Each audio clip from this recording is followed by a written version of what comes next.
So just to give some sort of a recap from yesterday,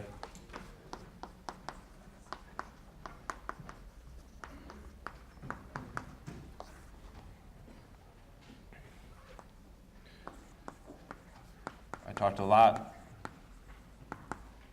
about conformal symmetry as an algebra of charges and as a group of transformations in space-time that were motivated by considering quantum field theories with traceless stress tensors. This is the algebra d plus 1 comma 1. So we'll have two lectures now. And the group SOD plus 1 comma 1 for a theory in d dimensions.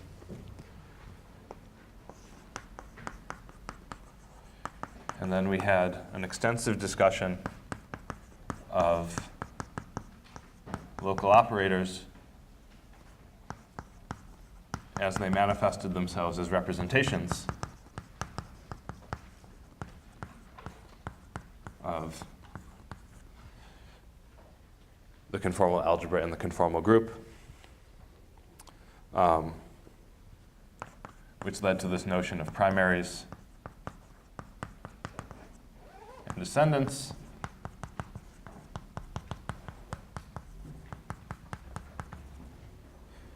Where primaries transform nicely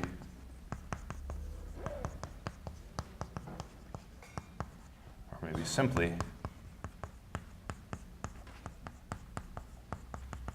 under the group.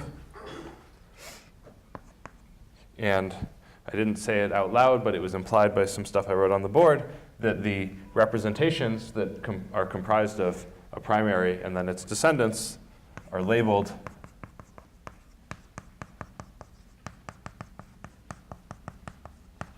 by a scaling dimension and a representation of the Euclidean rotation group.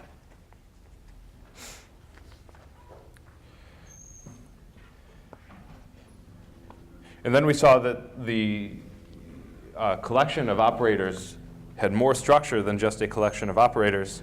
There was this operator state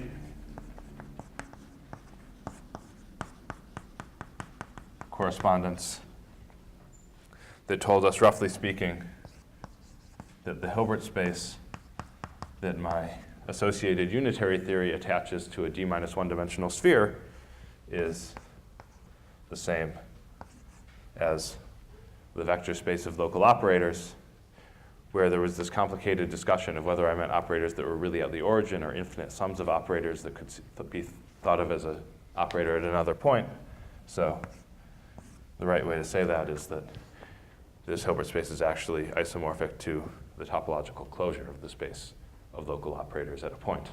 This is just saying that I can take these infinite sums that came up during the questions yesterday that actually give me an operator at a neighboring point. And then at the very end, there was an algebraic structure that followed from this operator state correspondence that told us that there was a sense in which you could multiply operators that, if you were being careful, should really always be thought of as expanding a normalizable state in some Hilbert space in a basis of eigenstates. And if you're always careful to think about it that way, you won't do illegal expansions.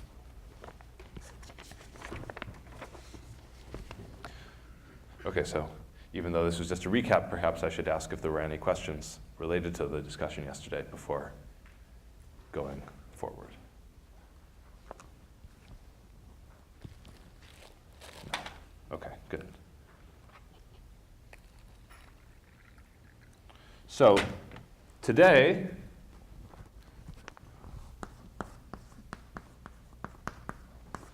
the point is to start putting together all of these ingredients to actually talk about the main object of interest in conformal field theories, I think, for most people, which is the correlation functions of local operators, or correlators.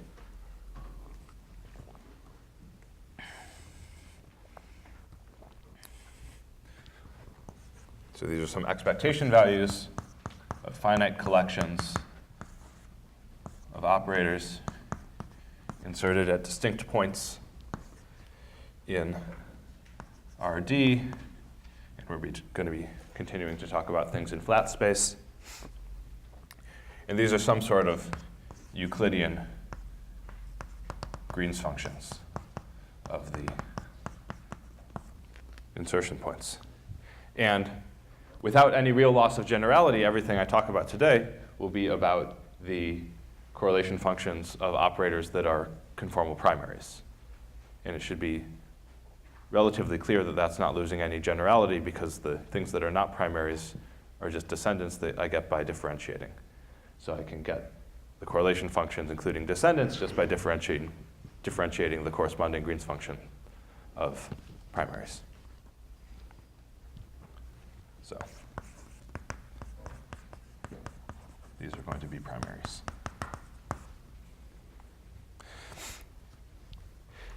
And at least in the first few steps, the name of the game is just to try to impose constraints of symmetry on these correlators.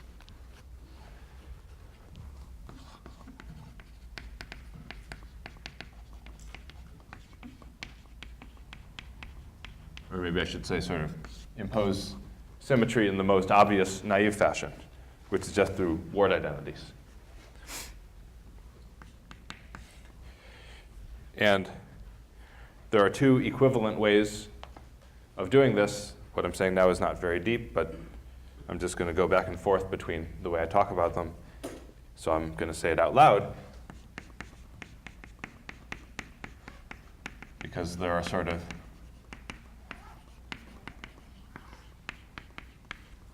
infinitesimal versions of the word identities, which is saying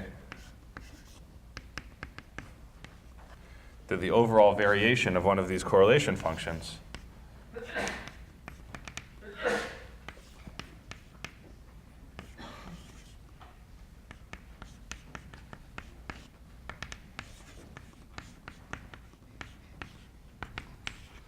is equal to 0. So if you want, this is saying that in some sort of Euclidean path integral picture, if I insert operators at a bunch of points, then I can insert one of my topological surface operators that imposes the charge. And on the one hand, I can deform this contour to be a sum of contours surrounding each point, which is this. And on the other hand, I can sort of move it off to infinity. And if the boundary conditions of my theory at infinity are conformally invariant, then the charge doesn't act there.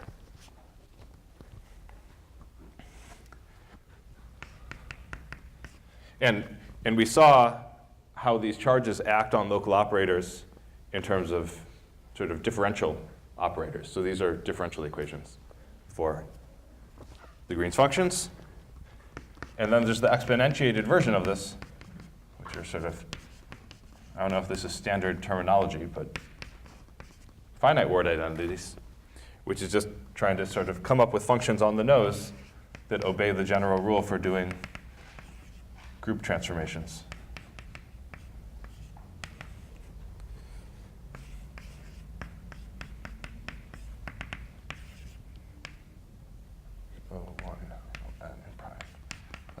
Prime, which should be equal to, and note here that I'm writing an equation that I wrote incorrectly on the exercises. Xi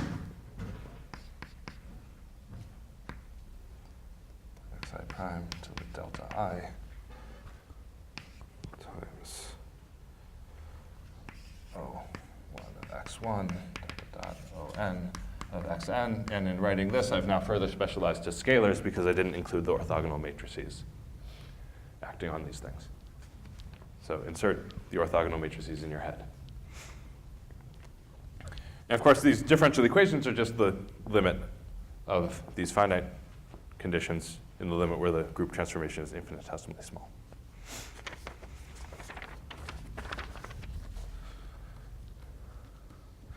Okay, so we have a few symmetries, so there's a few conditions that we can check.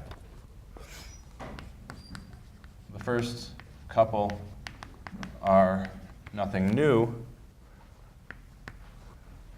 So the differential word identity for generators of translation just tells me that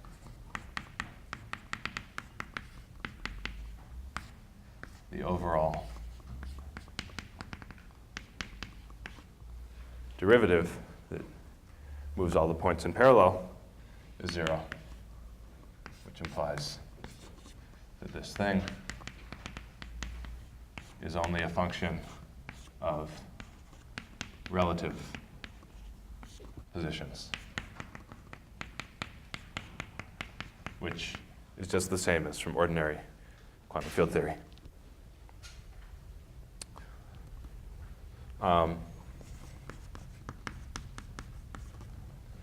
The scaling condition that comes from the case when this is the dilatation operator is also easy enough to write down.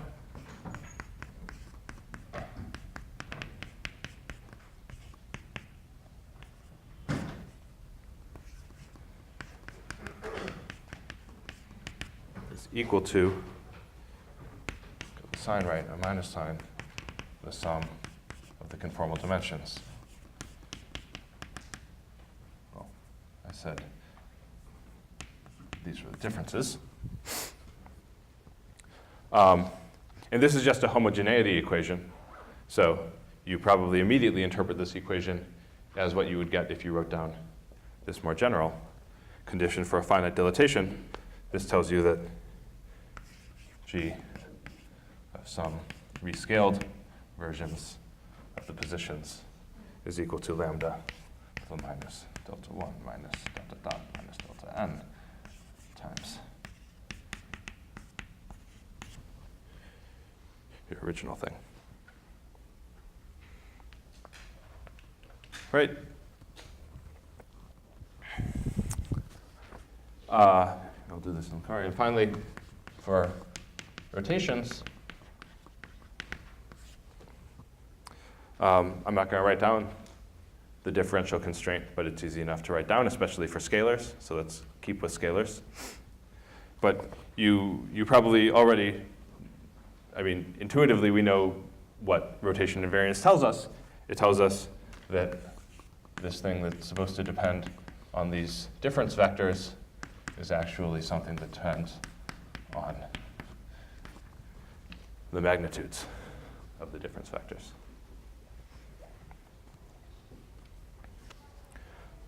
Okay, so these are the word identities that are easy to impose, and they're the ones that haven't used sort of the interesting part of conformal symmetry yet.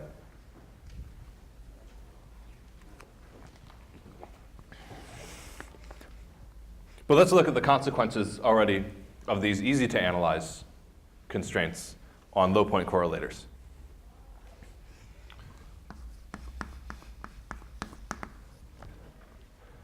So I can consider the 1 point function of an operator.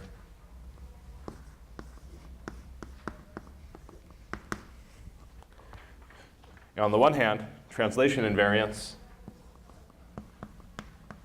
tells me that it's equal to a constant because it has to depend on differences of positions.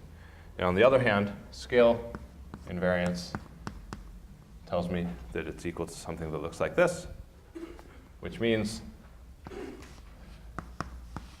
it's 0 if my operator is not the identity, and it can be finite or infinite depending on whether you're doing some conformal compactification of space-time. Where I mean non-zero by finite, if the operator I'm considering is just the identity, in which case this is the partition function. Okay, that's a useful fact down the line.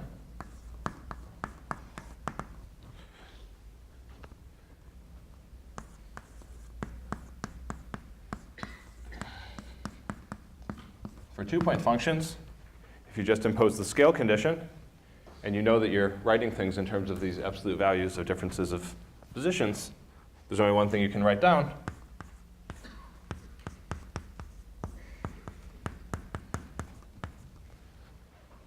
Which is this.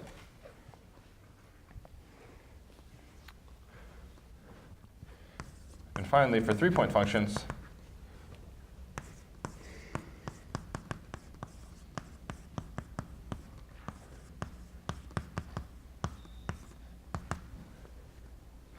again, using these norms of differences are my building blocks and that I need some homogeneity, you can write down the general solution, but the general solution now depends on arbitrary functions. And there's multiple ways you could write it, but this is one way to write it. This times an arbitrary function of these ratios.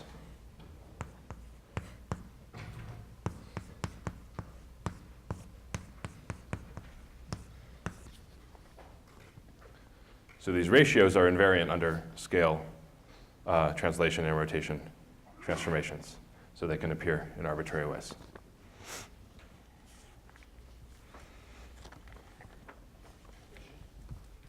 Yeah? Oh, sorry. These k's are just random constants. They're just placeholders. They're numbers.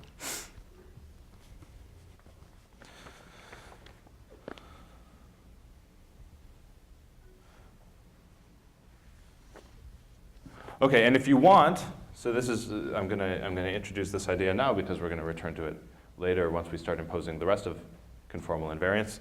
You can understand the freedom of the free sort of functional dependence of this on a couple of real parameters in a different way.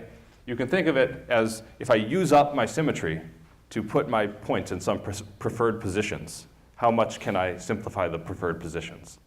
So using scale and rotation and translation symmetry, I can put any 2 points at whatever points I want. So in particular, I could put them at points 0 and 1, say. And that means that the 2-point function just has to be determined by whatever the numerical value of the correlation function was at those preferred points, because I can take any other configuration and map it to those 2 points. For 3 points, using scale, translation, and rotation, you can put the first operator, say, at point 0, the second operator at point 1, and now let me draw a preferred 2-plane. Let me call this the x1, x2 plane inside of whatever my d-dimensional space is. I can put the first operator at 0, the second operator at 1, and then I still have the rotations in the transverse d-2-dimensional space. Or sorry, I shouldn't say that. I have rotations around this axis, so I have d-1-dimensional rotations. And I can use that to put my third point on this plane. So I should have a free dependence on 2 real parameters, which are the coordinates of this in the plane. And that's what this is giving you. So that's no surprise. But that also tells us that we're going to win more once we impose special conformal invariants, because we know that lets us move around extra points.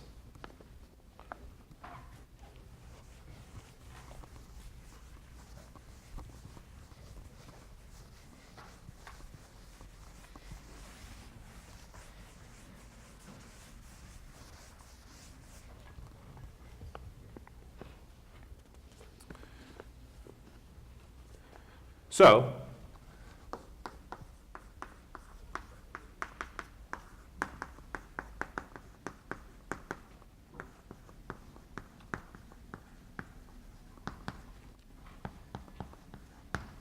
we want to further impose special conformal invariants on these types of correlation functions we've written down.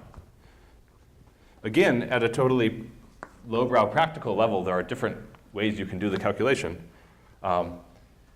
You can write down some differential equations.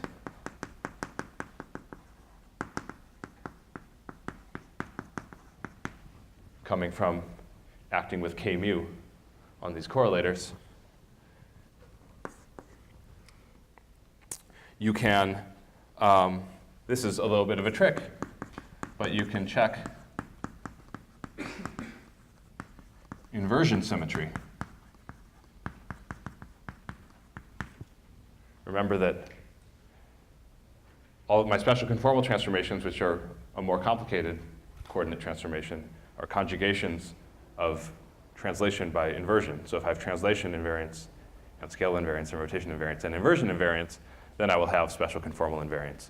And you could worry that I said that not all theories have to be inversion invariant, but you can just check that these types of correlators are not sensitive to parity non-invariants. These are parity invariant correlators, so they'll have to be inversion invariant if they are special conformal invariant.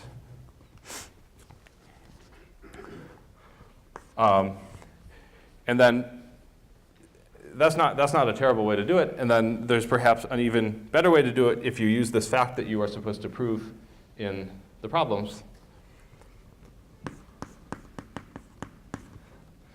that these quantities that I care about, these sort of basic building blocks of the scale, translation, and rotation invariant correlators, transform in a relatively simple way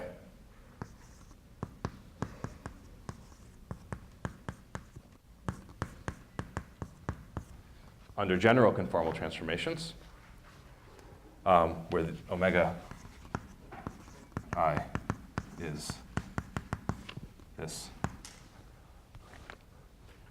Oh no, I know I messed this up on the problem sheets. Did I do this in the right way around or the wrong way around with the primes? This is the right way around. Okay.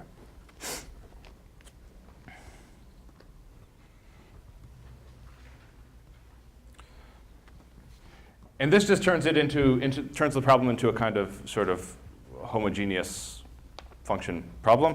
You can see it in the 2-point case.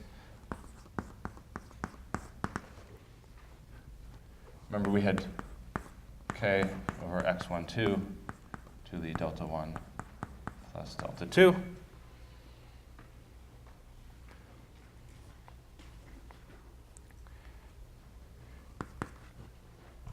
And this is equal to k over x12 prime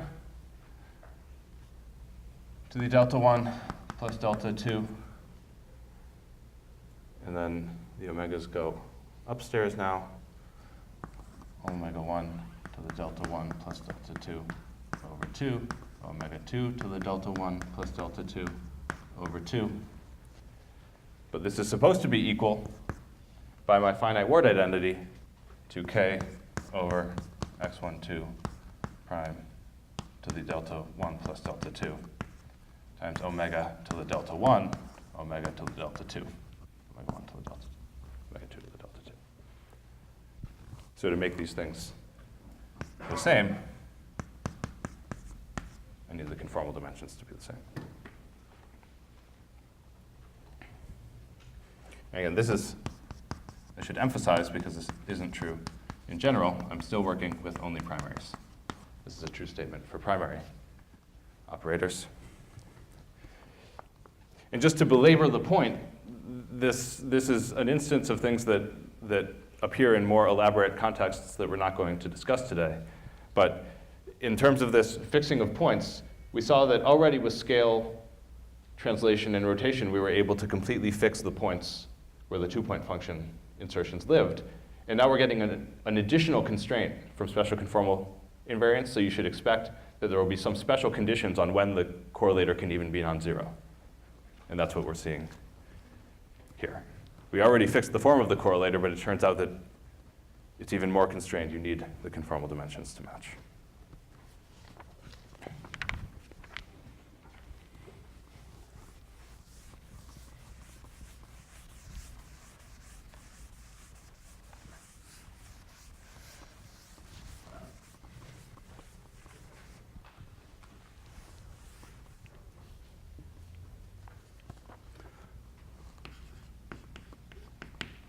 The 3-point function I'm not going to do.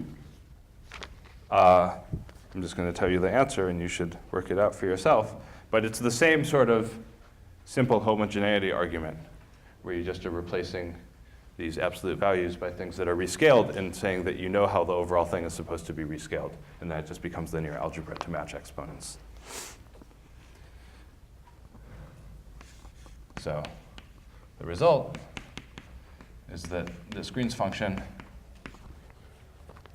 is equal to some coefficient that will be named f123 over x12 to the delta 1, 2, 3, x2, 3, delta 2, 3, 1, x3, 1 to the delta 3, 1, 2, where delta ijk is this combination.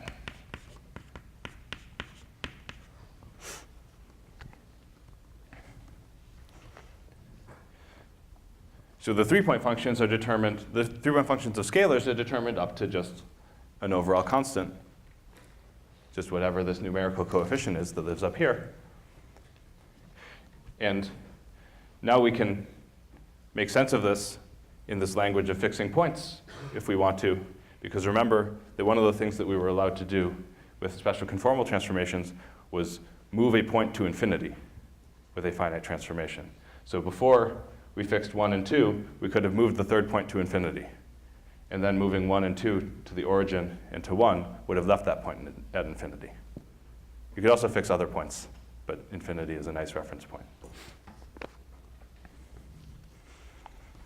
So it is as it had to be that this would only depend on an overall coefficient. This is just the coefficient that you would read off from choosing, from observing the 3-point function at some predetermined set of 3 points.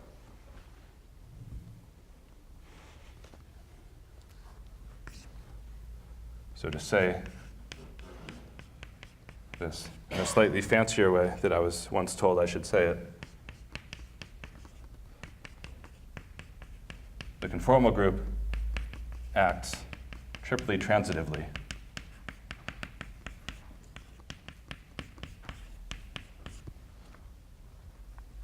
on the Euclidean space, meaning that you can take any 3 points to any other 3 points by an appropriate finite conformal transformation.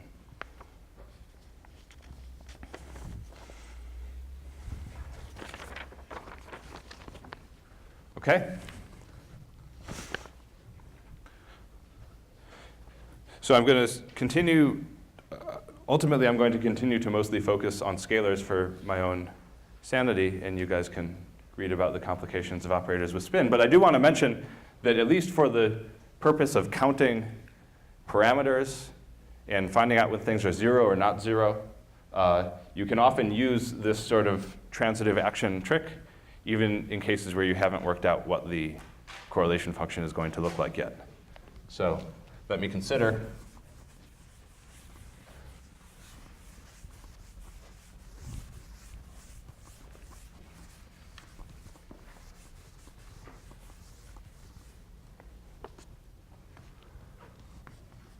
this is some side remark.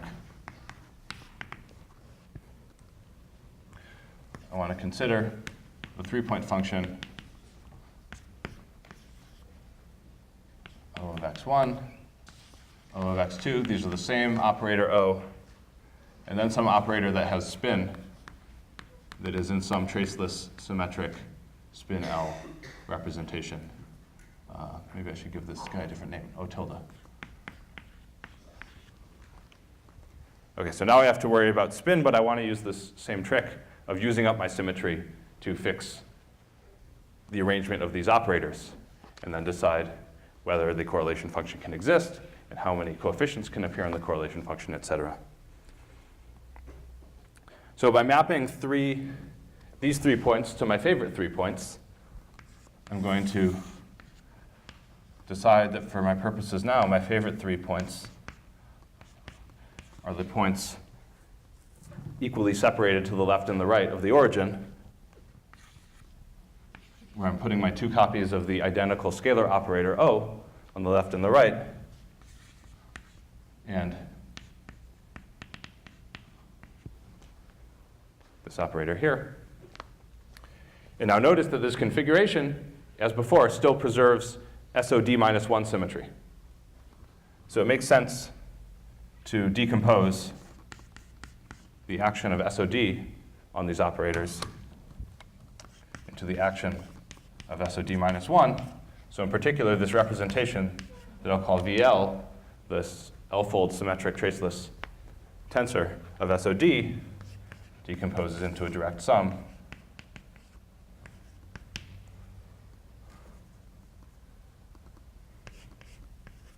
and I should label these things with what group they are representations of. Decomposes like this.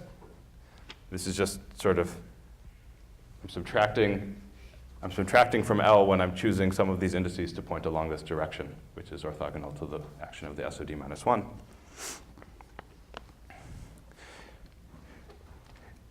And now you can immediately observe, maybe with a moment's thought, if you want to think of the way you would write down this correlation function with some polarization tensor or something, and then the fact that the correlation function would be linear in that polarization tensor, you can immediately observe that for the components in this decomposition, which are not the identity, so for the components of this decomposition that actually transform non-trivially under this transverse rotation, the 3-point function has to be 0, because it couldn't be invariant under that rotation. So that means the only component I have to worry about, so this, is for, if I sort of sum over all possibilities, the only thing that's non-zero is the case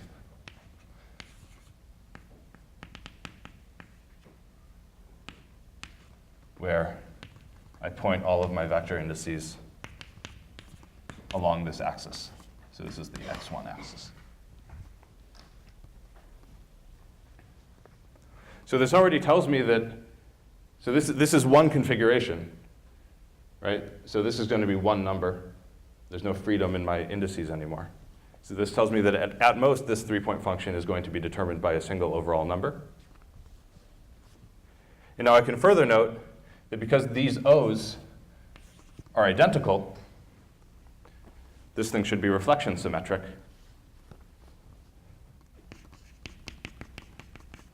But reflection, because of these indices pointing along the direction I'm reflecting, acts by minus 1 to the L. So this actually can't be non-zero unless L is even.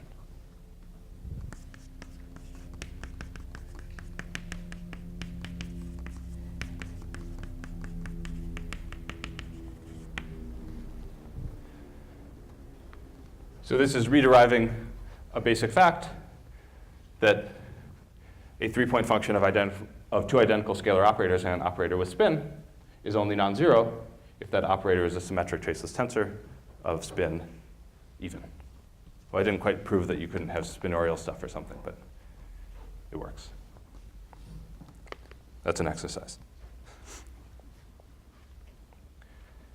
And in the language of the OPE, this is a very useful fact, because this tells me that if I took the operator product expansion of an identical scalar operator with itself, the only kinds of operators that can appear in that OPE, which I'm then measuring with this third operator, are symmetric traceless even spin operators.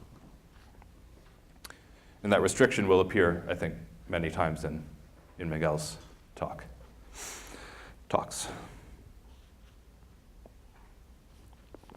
Okay, then an exercise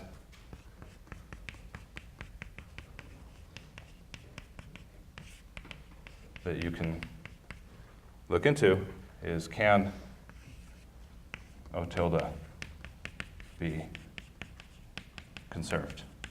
In other words, can this 3-point function still be non-zero if, in addition, this operator obeys the conservation law that del mu, O mu, and then the rest of the mu's is equal to 0?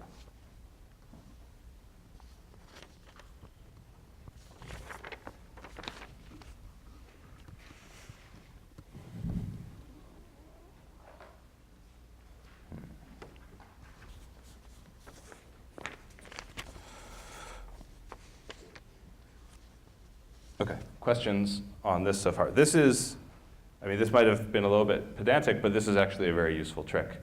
It is frequently the case that you don't really want to deal with figuring out the full form that a correlation function takes. You want to figure out whether it can be non-zero. You want to figure out maybe how many coefficients it depends on. And doing this sort of point fixing argument is very useful, although it can get a little bit hairy once you need to impose conservation conditions. It's not always as easy as in this example to check whether conservation conditions work.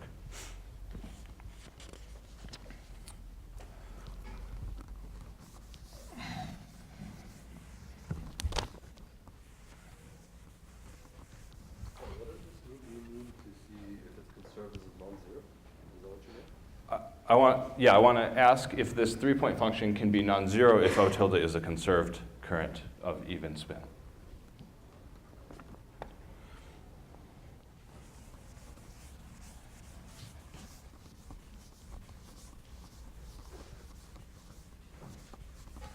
You can guess the answer for spin 2.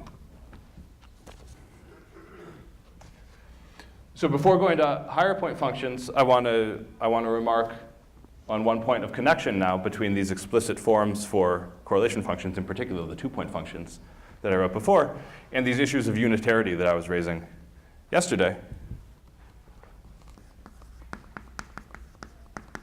So recall from yesterday that when I think of these local operators as operators that are acting on the Hilbert space on some d-1 sphere, and that Hilbert space is a Hilbert space, so operators have adjoints, then I had this rule. Sorry, I've written it in the wrong place again. I had this rule that the adjoint operator associated to some local operator at a point x was equal to the original operator associated at, inserted at this other point, where I've now assumed that sort of the original operator O in the Lorentzian theory was self-adjoint.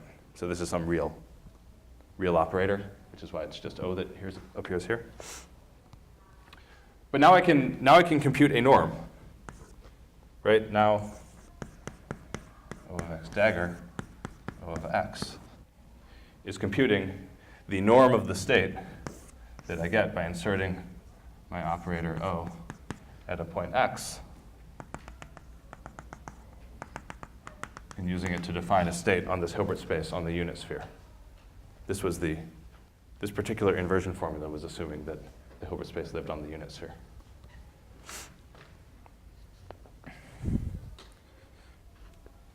And the thing that's computing it is this 2-point function where I reflect with an appropriate scaling, where I reflect this operator from the inside into the outside and compute the 2-point function. And now I can just write down what this 2-point function is in terms of the general form. I get this explicit x to the minus 2 delta here. And then I'm looking at this 2-point function, which if you work it out is equal to, well, I'll skip one line of algebra. It's equal to this.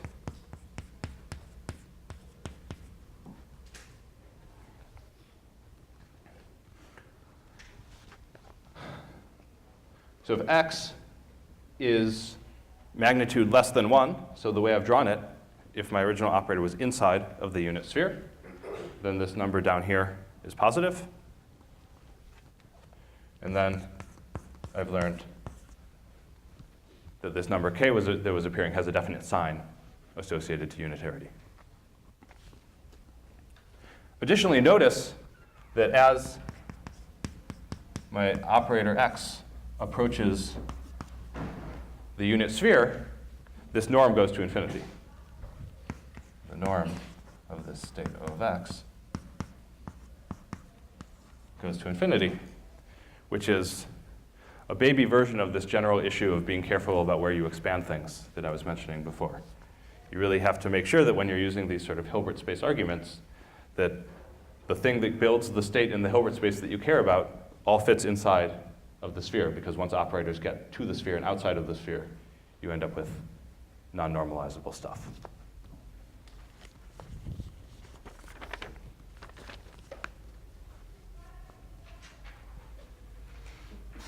Questions on 1, 2, and 3-point functions? Next is 4.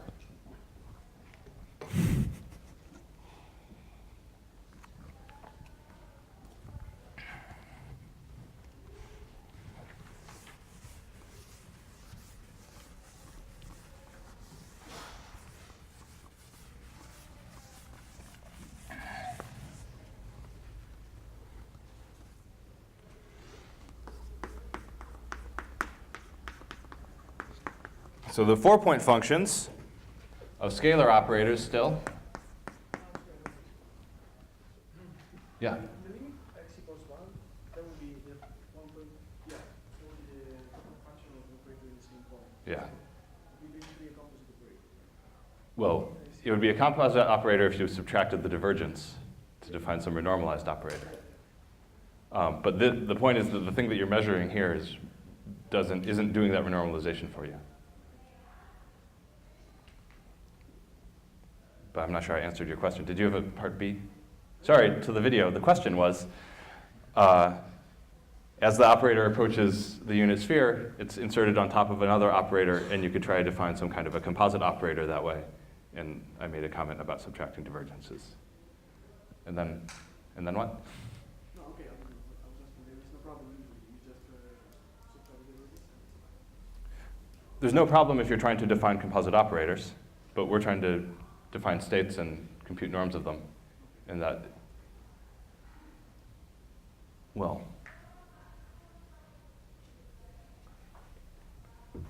I think that comment is not relevant for our purposes, but I don't know if there's some interesting statement you could make if you thought harder about it.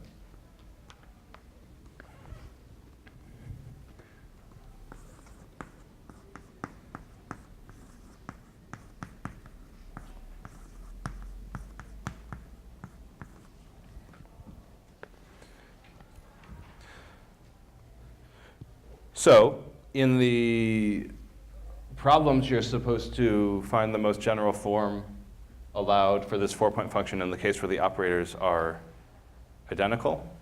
I'm going to write down the answer for the case when they're not identical, and if you feel like it, you should also derive that.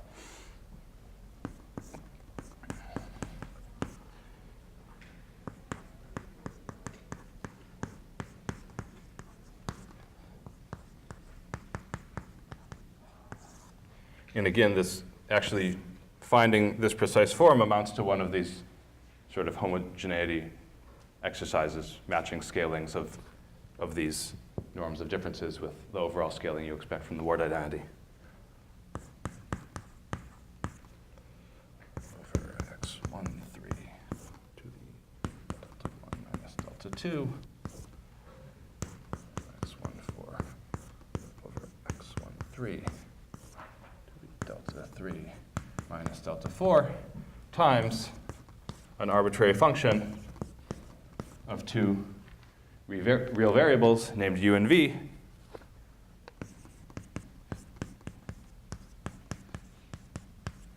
which are famous conformal cross ratios.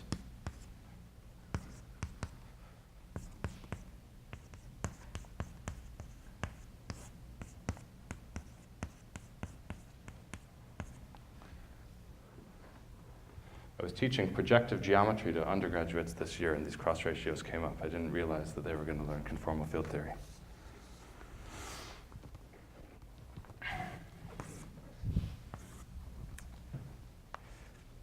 And now, once again, we can just do a sanity check.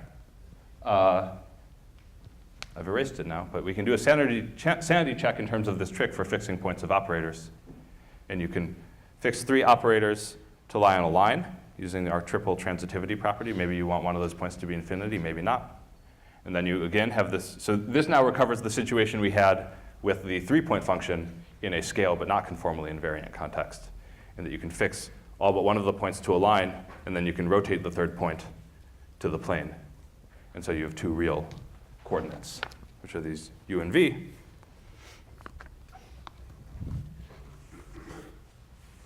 And by now, there are a number of ways of sort of choosing particularly nice point configurations in terms of which to interpret these cross ratios.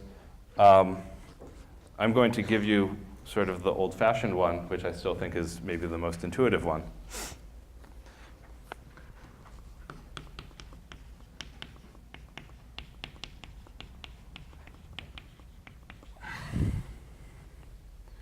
Which is, suppose I do the process I just described.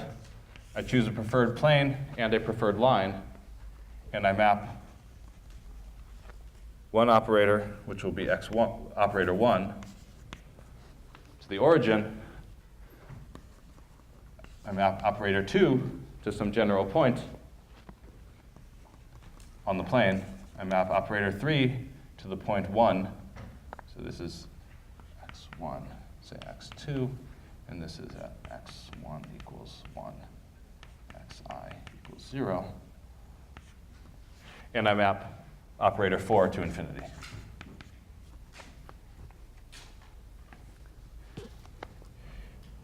In this case, I can think of operator 2 as living on a plane, which I can think of, if I want to, as a complex plane.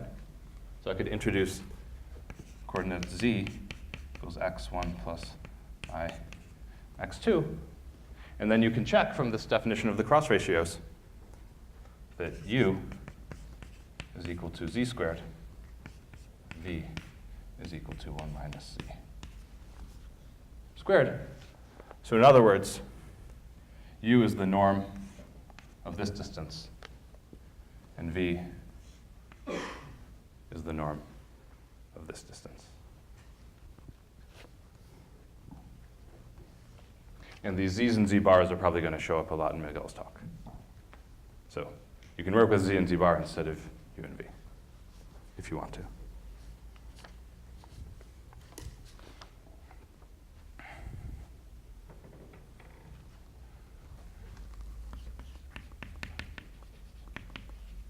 Now again, as a remark for the sake of having had it on the board once in advance of seeing it more times later, you can specialize this to the 4-point function of identical scalar operators that are traditionally called phi. And then notice that these extra terms cancel out.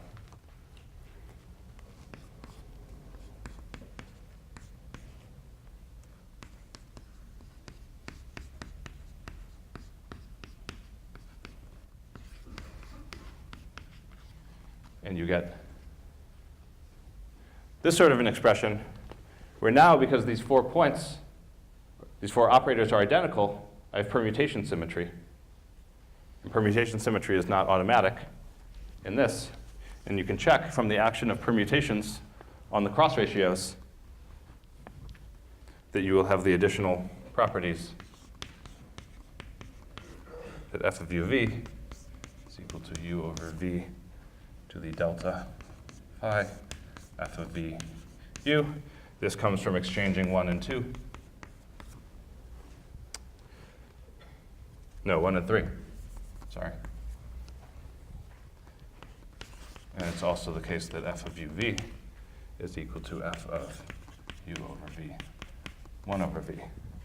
That comes from exchanging 1 and 2, or 3 and 4. And that's everything. The other permutations impose constraints that follow from these constraints.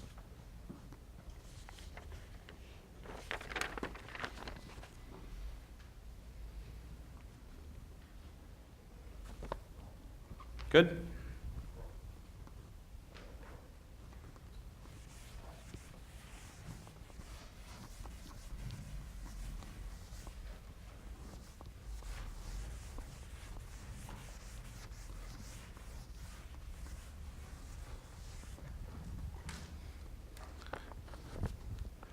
So there are many functions of u and v that obey these constraints, but probably most people already know that we know a lot more about these functions of u and v.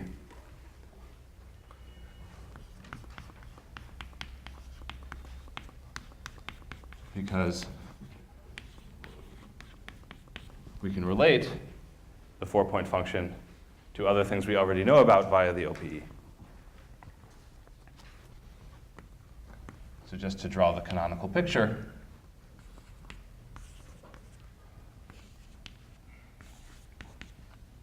if I have some arrangement of points, then I can draw circles.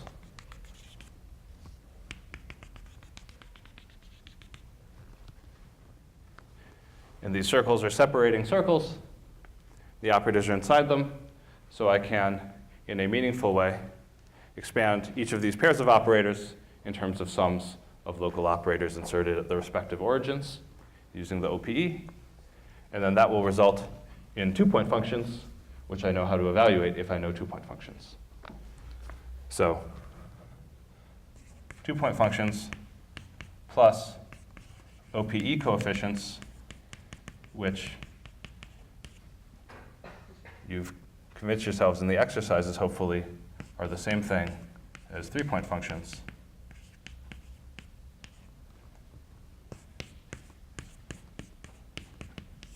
Will imply the form of the 4-point function. If you happen to know all of the operators and the dimensions and their OPE coefficients, then you will also happen to know these 4-point functions.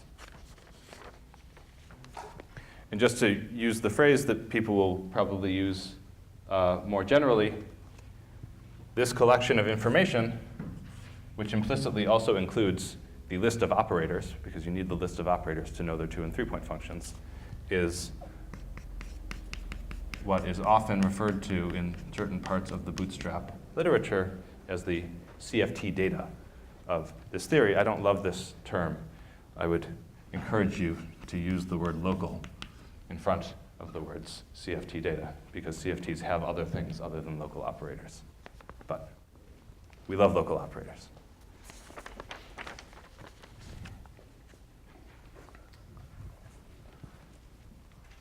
Okay? Oh, yeah. In a theory that has scale invariants, but not invariants under special conformal transformations, does the OP still converge? The question is, in a theory that has scale invariants but not special conformal invariants, will the OPE still converge?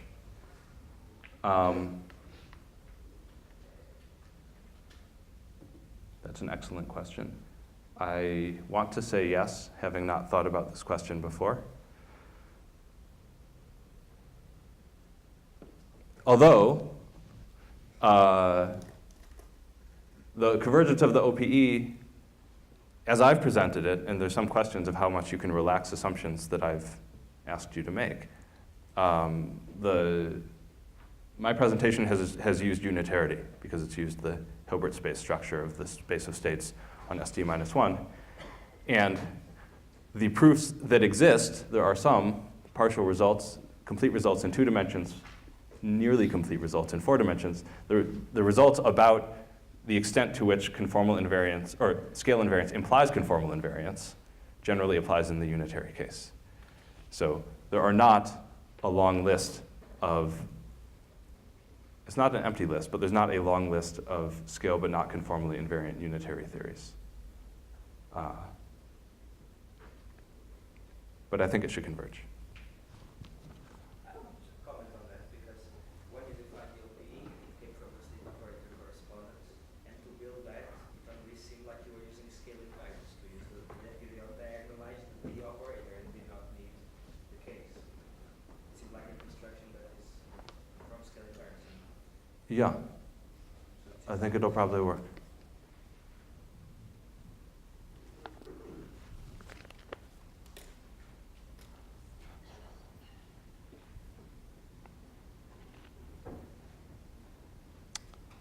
Good.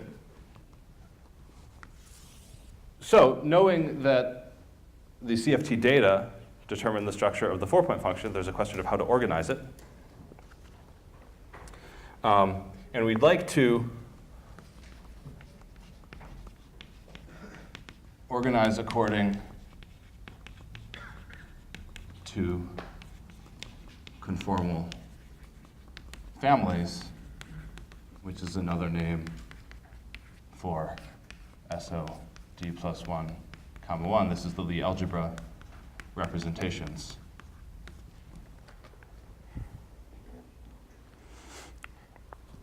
So in this operator product expansion, many operators appear, but those operators have some relation to one another, and I can, in principle, collect them into lists of operators that are in the same conformal representation. And then in principle, I can try to sum up each one of those independently, which would imply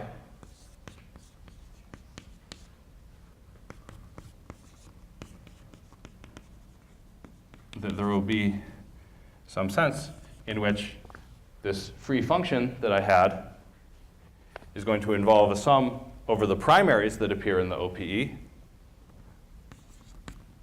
of some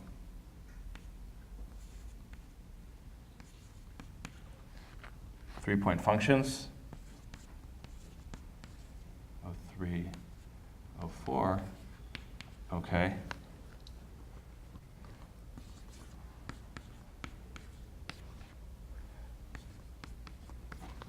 Times some function that depends on what conformal representation it was. And I've used here the fact that you've started to convince yourself in the exercises, or that you've already knew because you've read it before, that, that in the OPE, once you know the OPE coefficient, meaning the coefficient of the primary in the OPE, then the descendant terms are fixed by conformal invariants, which means that I got to write this as a thing only indexed by delta and L and not by the particular operator. It only knows about the representation.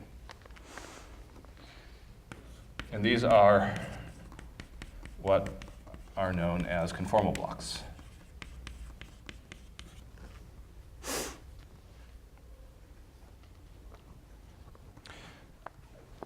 So from the OPE, we can write a formal expression. I'm going to give a formal expression for these conformal blocks, and then I'm going to give a sketchy derivation of how you would start to compute them in one particular way. There's many ways to compute them. And then I will stop, because then Miguel will talk a lot more about computing them. So the first way to try to get a handle on what these blocks are as functions is to just actually do this OPE that I was claiming I was going to do. So so I don't mess things up now, again, restrict to the case of identical scalars. So I don't need to carry around indices. Then my OPE was written in this formal fashion.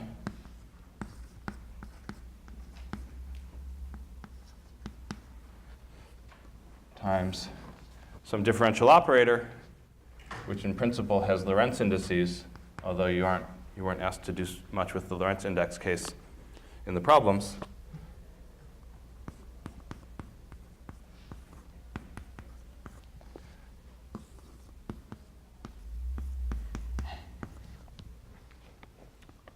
Looks like this. This is some differential polynomial in x1 minus x2, and derivatives acting on this guy. And A is some, in principle, sort of multi-index. Remember, for this case, I told you that the only things I'm worried about are symmetric traceless tensors. So A is some list of L Lorentz indices that are symmetrized. And this means that if I just insert this replacement rule in the 4-point function, sorry, this is, again, summing over primaries, because I have the derivatives give me the descendants.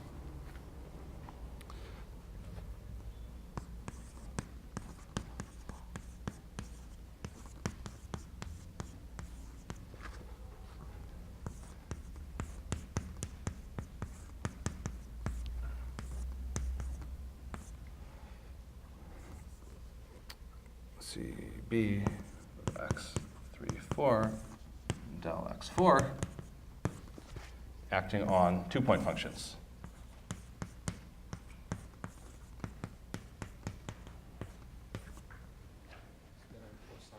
Oh, is there a what? Equal sign.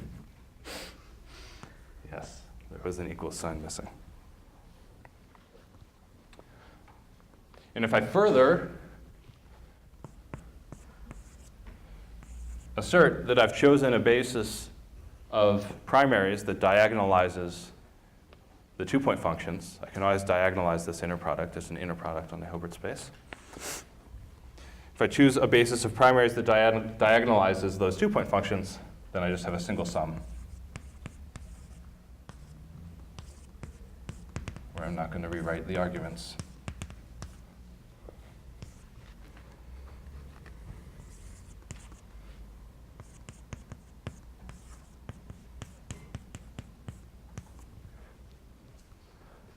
So this hopefully makes it clear that these things should exist.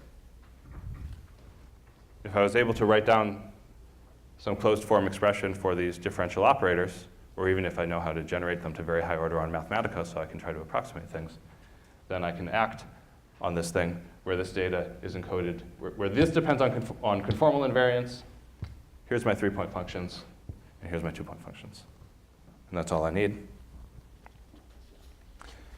Now, it's admittedly the case that when you write it this way, it's not totally obvious that this thing you get is going to be a function of u and v.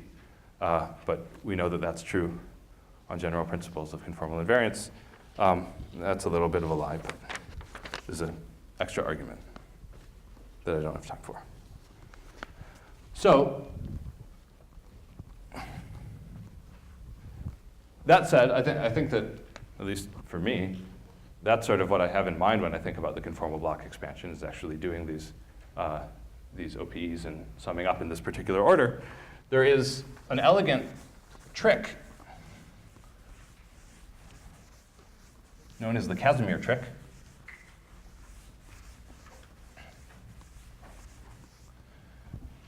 To produce differential equations for the conformal blocks.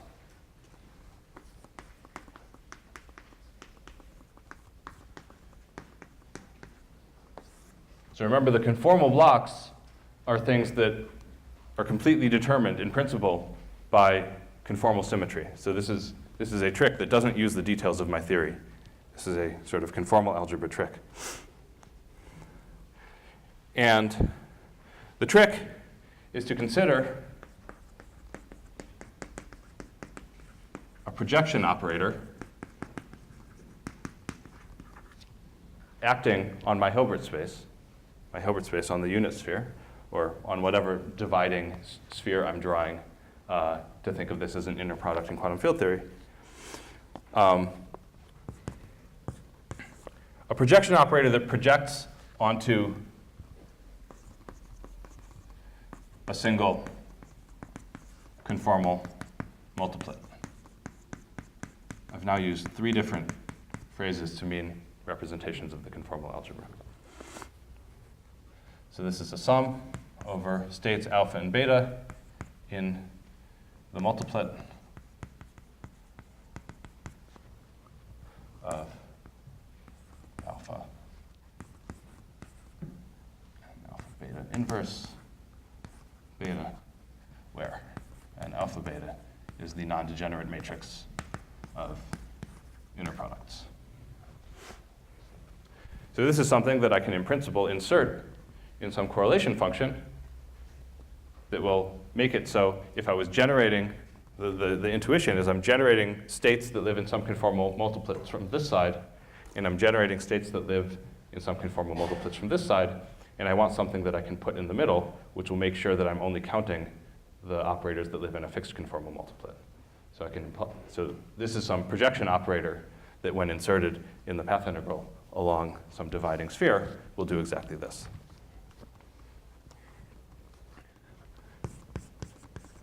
So in particular, I was supposed to give this a name. It's called O with bars on it.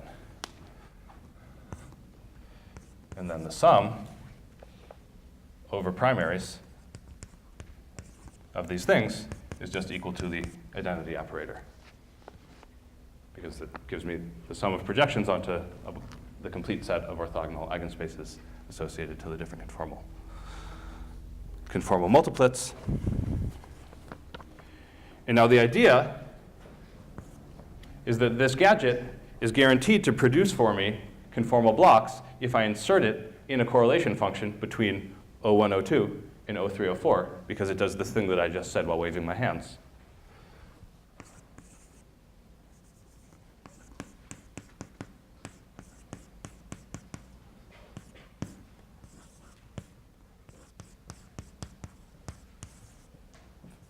Keep writing O's, 5x4. Or maybe now that I'm making it look like it's Hilbert spaces, I should put in the vacuum. So this thing is going to be exactly equal to f phi o squared over x1, 2 to the 2 delta x3, 4 to the 2 delta times this conformal block.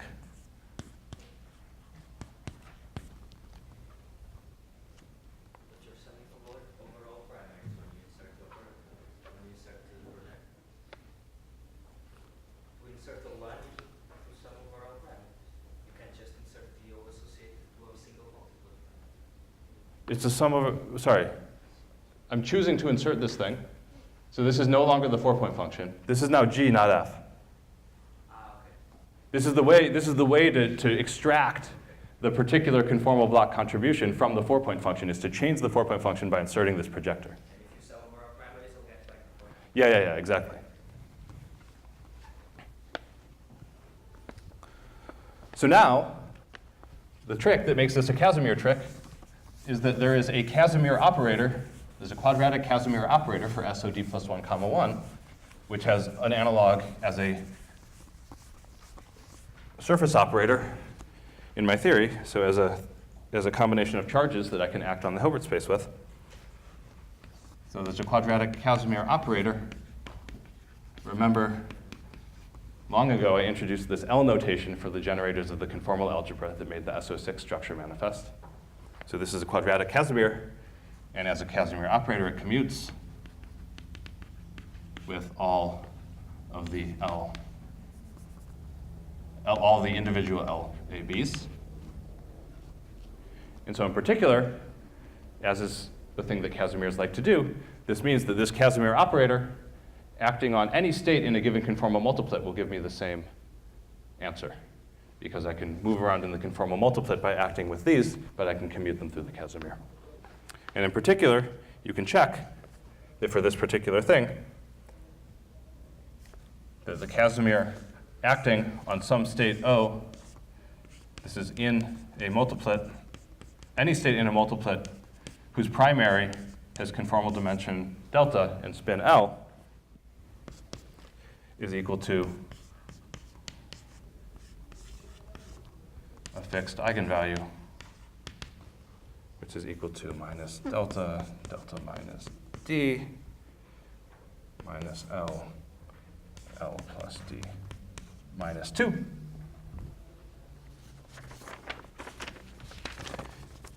And now the trick, hopefully, is clear. I want to find out something about this conformal block, and I have this Casimir operator in the Lie algebra, which in the CFT can be thought of as something that lives on codimension 1 surfaces that I can insert. And so in particular, I can insert it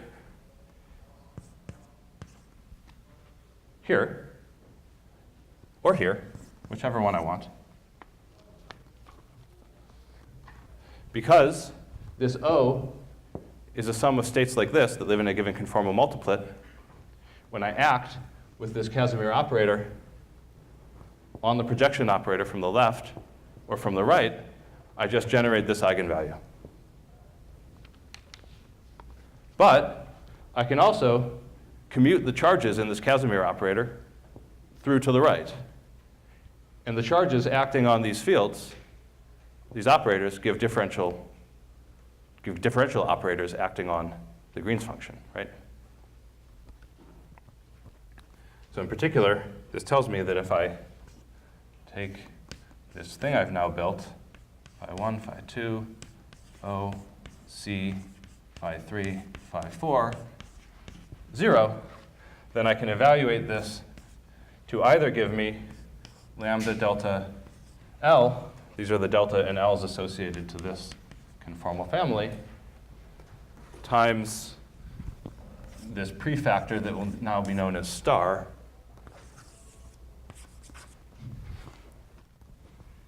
times G delta L. But if I commute it to the right, I'm going to get some differential operator acting on x1 and x2, or, sorry, I put 3 and 4 on x3 and x4, acting on the same thing, on star times G delta L of UV.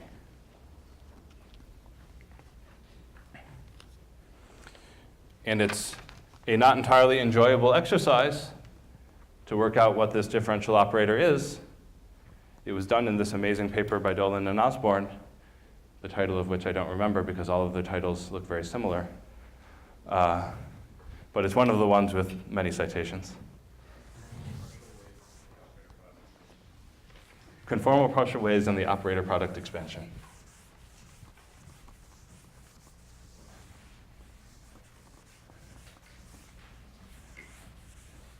Right, in the interest of terminological completeness, these conformal blocks are also called conformal partial waves. And so, in an anticlimactic conclusion, I will just write down what the differential operator is, because it will be a starting point for a lot of what my partner Miguel will do in his later lectures. So I think I've got this right. The conventions that I've been using have not exactly matched the conventions of Dolan and Osborne, and so there's some overall scale factors changed.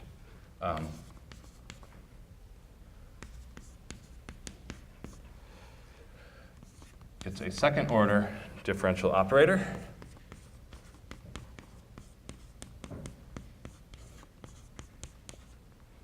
And I'm writing for the case of identical scalars.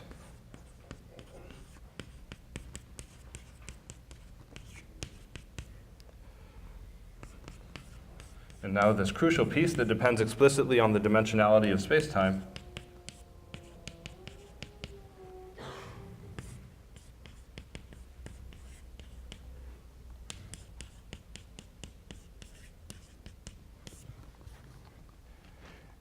And that is the somewhat complicated answer, although enjoyably, if d is equal to 2, the last line disappears, and it becomes a sum of an operator in z and an operator in z bar, and this is the sign of the famous holomorphic factorization in two-dimensional conformal field theory.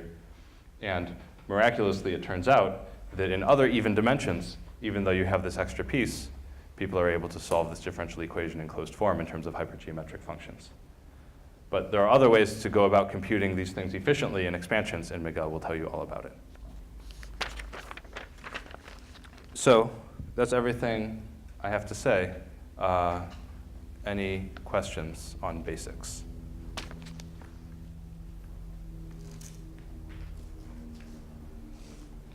Is there any sense in which these conformal blocks are like orthogonal functions under some product in some space?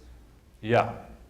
The question is whether there's any sense, that was a key way to phrase it, whether there's any sense in which these conformal blocks are orthogonal functions. How exactly did you say it? On some space? They are. This was the subject of some old historical work that I don't know very much about, and then more recent work by Abhijit Gade, and then also by Balt and his student Dan. What? Before you. Was it just Balt? Balt. Oh, and Matthias, sorry, and Matthias Högervorst. Sorry, Matthias, sorry, this is recorded. So there is, the answer is yes in some sense, but it is a complicated sense in that sort of, if you want to think of these as some orthogonal functions that you would decompose arbitrary functions in terms of the natural class of functions to consider is not the conformal blocks whose conformal dimension is a real number, let alone a positive real number. It is conformal dimensions. It's blocks corresponding to conformal dimensions which have the form 1/2 plus an imaginary number. And then there's some difficult story about trying to analytically continue and do contour integrals and tell a coherent story. And I think these gentlemen I mentioned have made some progress, but I think it's still confusing.